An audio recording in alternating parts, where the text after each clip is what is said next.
If you know anything about boxing, you might know something about Rocky Marciano.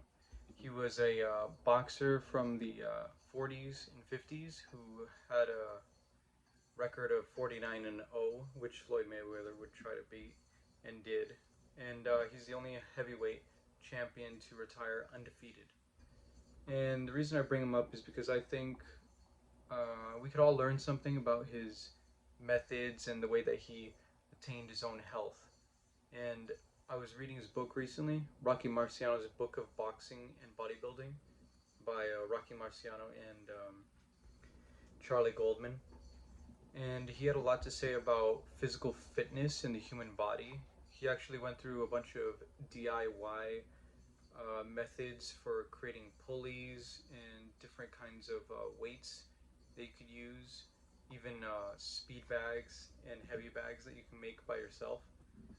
And the thing that interested me the most was the diet section, because nowadays we have so much processed foods and things that could harm you. And he really talked about eating lots of really good foods like whole wheat bread, pumpernickel, 100% grain cereals, uh, raisins, honey, and he constantly stressed eating lots of fruits and vegetables. He went through a small section of his book, which I'll be showing, which had an entire food schedule for a week of different foods that he would eat or somebody else would eat as a way of showing a healthy food schedule, which is based on his own diet as well.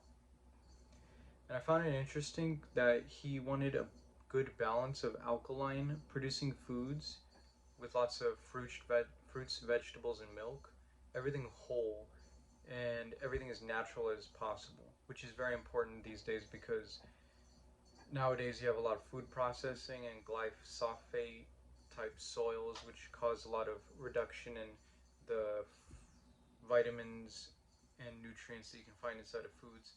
So it's always best to get as natural as possible. He talked about surprisingly, he constantly drank grapefruit juice and beets, which I thought was a little odd, but it seems to work for him. And he would go on to talk about different exercises that he would use in different counters, different methods of creating a better way to box.